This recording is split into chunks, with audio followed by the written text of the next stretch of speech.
Assalamualaikum warahmatullahi wabarakatuh.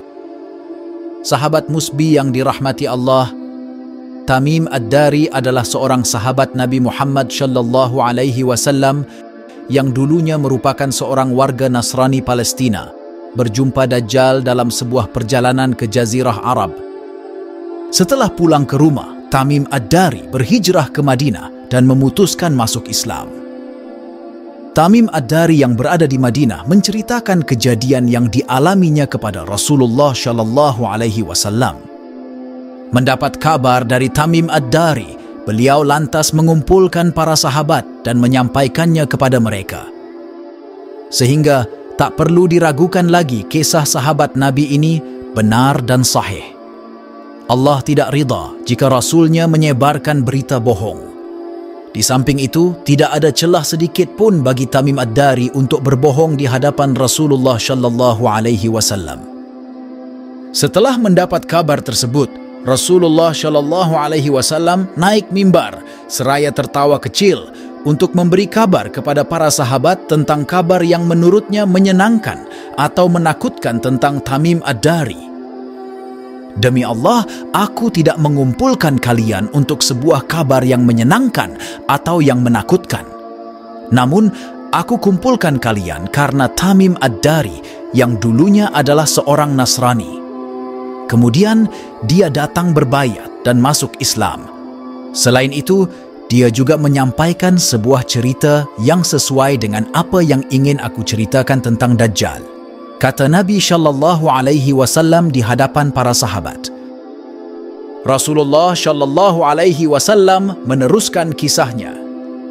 Tamim bercerita bahwa pada suatu ketika dirinya menaiki kapal laut bersama 30 orang dari kabilah Lakhm dan Judzam.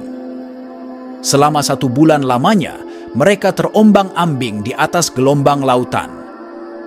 Sampai akhirnya mereka berlabuh di sebuah pulau yang ada di tengah lautan menjelang matahari terbenam. Mereka duduk tak jauh dari kapal.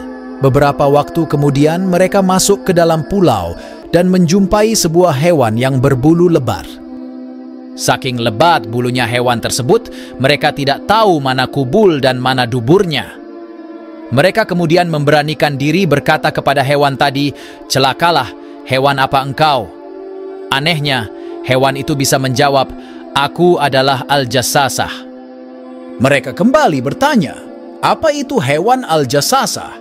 Si hewan berkata, "Wahai kaum, pergilah kalian kepada seorang laki-laki yang berada di sebuah gereja, sebab dia sangat merindukan kabar kalian."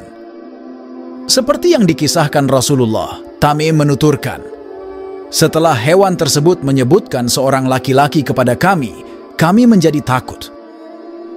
Jangan-jangan hewan itu adalah setan. Meski demikian, kami penasaran dan segera pergi menuju gereja yang ditunjukkan hewan tadi. Begitu sampai, ternyata benar di dalam gereja sudah ada sosok manusia terbesar sejauh yang pernah kami lihat. Dia diikat dengan kuat, sedangkan kedua tangannya disimpan di tengkuknya. Dari kedua lutut sampai mata kakinya terikat dengan besi. Kala itu kami bertanya, 'Celakalah, siapakah kau?' Manusia raksasa itu menjawab, 'Kalian sudah bisa mengetahui kabarku, sekarang sampaikankah kepadaku siapakah kalian?' Rombongan Tamim Ad-Dari menjawab, 'Kami semua adalah orang Arab. Kami berlayar dengan sebuah kapal. Tiba-tiba kami dihadang ombak dan gelombang. Kami pun terombang-ambing selama 1 bulan. Sampai akhirnya kami berlabuh di pulaumu ini. Tiba-tiba kami berjumpa dengan seekor hewan yang lebat bulunya dan ia meminta untuk kesini menemuimu. Sebab, tuturnya, kau begitu merindukan kabar kami sehingga kami pun segera menemuimu." Laki-laki itu berkata, "Sekarang sampaikanlah kepadaku tentang kurma baisan." Dituturkan oleh Tamim Ad-Dari, kami balik bertanya, "Tentang apanya yang ingin engkau tanyakan?"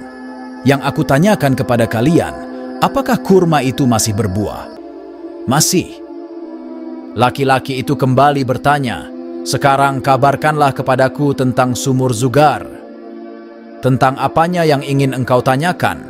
tanya mereka. Apakah sumur itu masih ada airnya? Apakah warga sekitar masih bercocok tanam dengan air sumur tersebut? Kemudian rombongan dari Tamim Ad-Dari menjawab bahwa sumur itu airnya masih banyak dan penduduk masih berladang dengan airnya. Laki-laki dalam gereja itu kembali menanyakan pertanyaan lainnya. Lalu kabarkanlah kepadaku tentang nabi orang-orang Arab.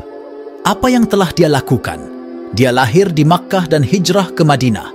Apakah nabi itu diperangi oleh orang-orang Arab? Betul, jawab kawan-kawan Tamim Ad-Dari. Lalu apa yang dia lakukan terhadap orang-orang Arab? Kawan-kawan Tamim Ad-Dari pun mengabarkan sejelas-jelasnya bahwa sang nabi telah muncul di tengah masyarakat Arab dan ditaati oleh mereka. Terdengar si laki-laki bertanya lagi, apakah itu sudah terjadi? Benar, tegas mereka. Nabi itu lebih bagus bagi mereka jika mereka mentaatinya. Karena itu, dia memberitahu kalian tentangku. Sesungguhnya, aku ini Al-Masih Dajjal. Aku hampir saja diizinkan keluar. Setelah keluar, aku akan berjalan di muka bumi. Tidaklah aku biarkan satu kampung pun, kecuali akan aku singgahi dalam 40 hari selain kota Makkah dan Madinah. Keduanya diharamkan kepadaku. Setiap kali aku akan masuk ke dalam keduanya atau masuk ke dalam salah satunya, aku dihadapi satu malaikat dengan pedang terbungkus sarung di tangannya yang siap dihunuskan untuk menghalangiku. Setiap jalan bukit yang ada di kota itu akan ada malaikat yang menjaganya. Begitulah kisah Tamim Ad-Dari, sahabat Rasulullah Shallallahu Alaihi Wasallam yang pernah bertemu dengan Dajjal. Dan kisah Tamim Ad-Dari ini diriwayatkan oleh Fatimah binti Qais dari hadits riwayat Muslim dalam syahihnya dalam kitab Al-Fitan wa Ashrath Al-Sa'ah bab Qishah Ajasasah. Wallahu a'lam bishawab. Wassalamu alaikum warahmatullahi wabarakatuh.